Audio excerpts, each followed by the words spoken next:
Assalamualaikum warahmatullahi wabarakatuh. Untuk pembelajaran kali ini kita akan membahas dalil nakli tentang syaja'ah, kemudian landasan syaja'ah untuk kejujuran dan hikmah dari syaja'ah. Dalil nakli tentang syaja'ah yaitu surat An-Nisa ayat 135, di mana kita akan mempelajari pertama bunyi ayat Quran surat An-Nisa ayat 135, yang kedua terjemah Quran surat An-Nisa ayat 135, yang ketiga adalah asbabun nuzul Quran surat An-Nisa ayat 135, dan yang keempat isi kandungan Quran surat An-Nisa ayat 135. Ya ayyuhalladzina amanu kunu qawwamina bil qisti syuhada'a lillahi walau ala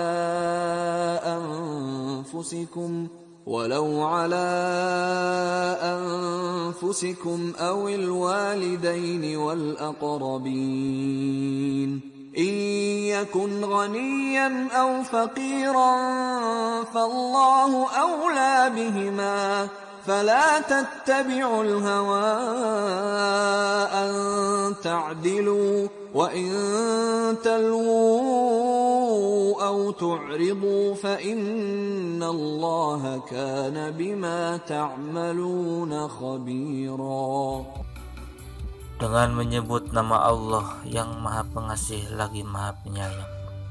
Wahai orang-orang yang beriman, jadilah kamu penegak keadilan, menjadi saksi karena Allah, walaupun terhadap dirimu sendiri atau terhadap ibu bapak dan kaum kerabatmu. Jika dia yang terdakwa kaya ataupun miskin, maka Allah lebih tahu kemaslahatan kebaikannya. Maka janganlah kamu mengikuti hawa nafsu karena ingin menyimpang dari kebenaran. Dan jika kamu memutarbalikkan kata-kata atau enggan menjadi saksi, maka ketahuilah Allah Maha Teliti terhadap segala apa yang kamu kerjakan. Quran surat An-Nisa ayat 135. Maha benar Allah dengan segala firman-Nya. Asbabun nuzul Quran surat An-Nisa ayat 135 adalah diriwayatkan oleh Ibnu Abi Hatim yang bersumber dari As-Suddi bahwa turunnya ayat ini berkenaan dengan pengaduan dua orang yang bersengketa, seorang yang kaya dan seorang lagi miskin. Rasulullah Shallallahu Alaihi Wasallam membela pihak yang fakir dengan menganggap orang fakir tidak akan menzalimi orang kaya. Akan tetapi Allah tidak membenarkan tindakan Rasulullah Shallallahu Alaihi Wasallam dan memerintahkan untuk menegakkan keadilan di antara kedua belah pihak.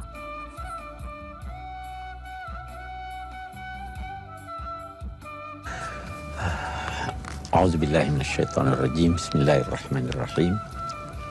Ya ayyuhalladzina amanu kunu qawwamina bil qisti syuhada'a lillah walau ala anfusikum awil walidaini wal aqrabin, dan seterusnya. Ayat kita ini menggarisbawahi bahkan menekankan perlunya menegakkan keadilan. Adil yang diajarkan oleh Islam itu bukan hanya terhadap orang lain, terhadap diri kita pun kita harus adil. Nah, ayat kita ini menggunakan redaksi qawwamina bil qist. Saya mau beri gambaran bagaimana penekanan tentang keadilan ini.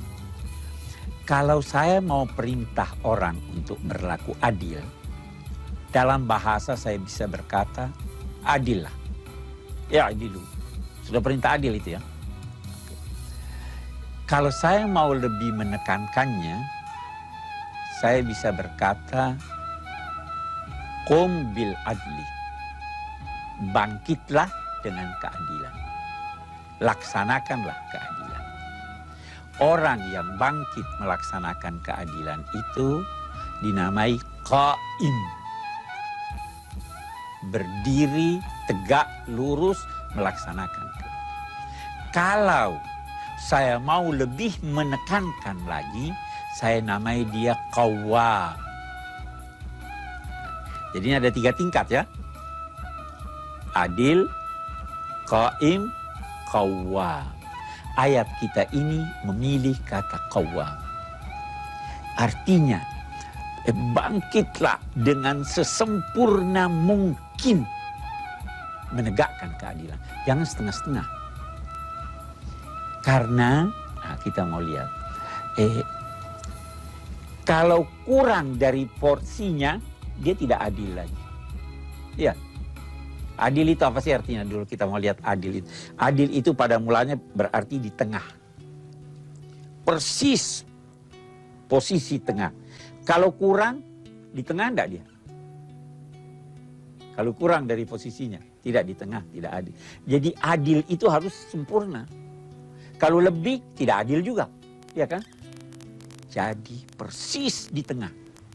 Tidak dipengaruhi oleh apapun sehingga Anda mengurangi atau melebihkan. Kunu qawwamina bil qist. Baru dikatakan syuhada lillah. Hendaklah kamu juga menjadi saksi-saksi karena Allah. Oke, kita lihat. Kita mau bertanya, mengapa ayat ini mendahulukan perintah untuk adil baru perintah untuk saksi? Jangan jadi saksi kalau Anda tidak adil. Jadi apa yang harus didahulukan? Adil dulu baru jadi saksi. Karena kalau Anda tidak adil lantas jadi saksi, kesaksian Anda bisa bohong. Ya kan? Jadi itu. Kunu qawwamina bil qisti syuhada'a lillah walau ala anfusikum. Walaupun terhadap dirimu. Kamu juga harus adil terhadap dirimu. Atau untuk kepentinganmu, kamu juga harus adil. Baru kita lihat, kita lanjutkan. Awil walidaini wal aqrabin. Atau kedua orang tuamu. Jangan berkata, oh itu orang tua saya biar bela dia sehingga dia tidak berlaku adil. Tidak. Atau kerabatmu. Baru kita dengarkan lanjutannya, dia berkata apa? Iyakun ghaniyan au faqiran fallahu aula bihima. Kalau dia kaya atau miskin, maka Allah lebih utama dari keduanya. Apa maksudnya?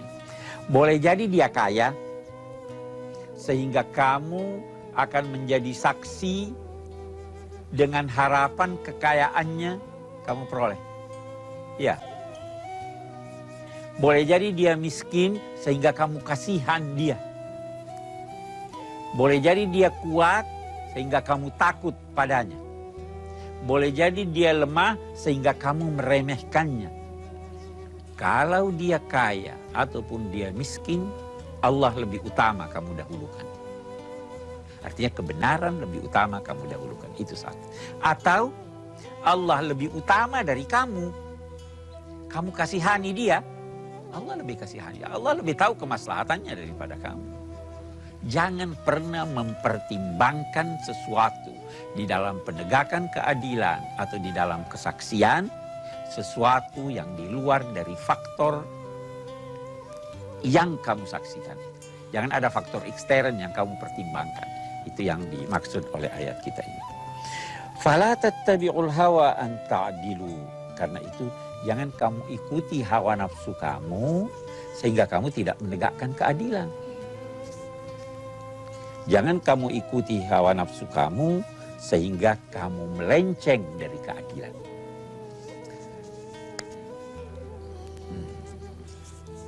Wa in talwu aw tu'ridu fa innallaha kana bima ta'maluna khabira. Talwu, kamu memutarbalikkan kata. Biasa kan ada orang saksi itu mengucapkan kalimat-kalimat yang tidak jelas ya, putar balik kata itu.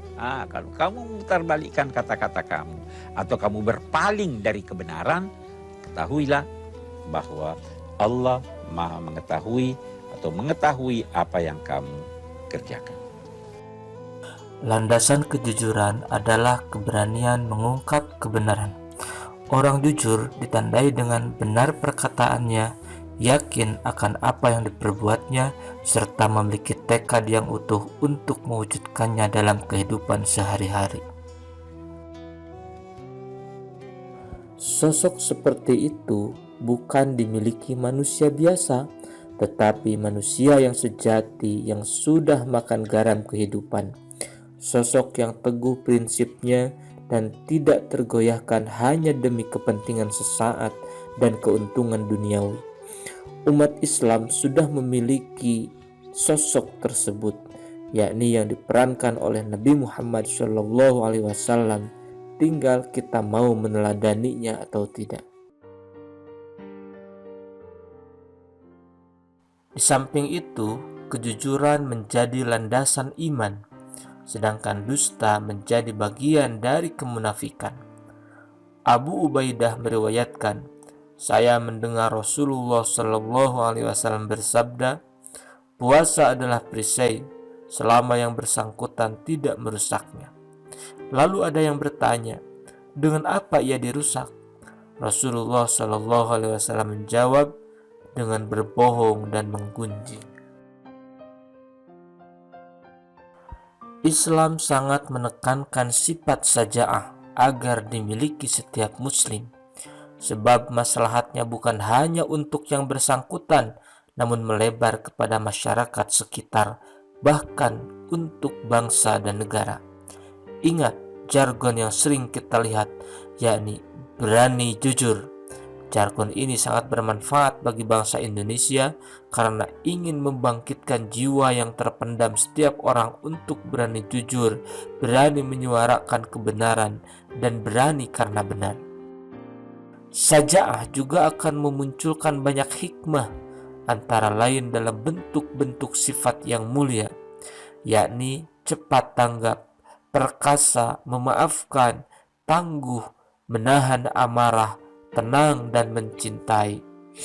Tetapi jika seseorang itu terlalu dominan beraninya, tidak dikontrol dengan kecerdasan dan keikhlasan, akan memunculkan sikap ceroboh, takabur, meremehkan orang lain, dan ujub. Sebaliknya, jika seorang mukmin kurang syaja'ah, maka akan dapat memunculkan sifat rendah diri, cemas, kecewa, dan kecil hati.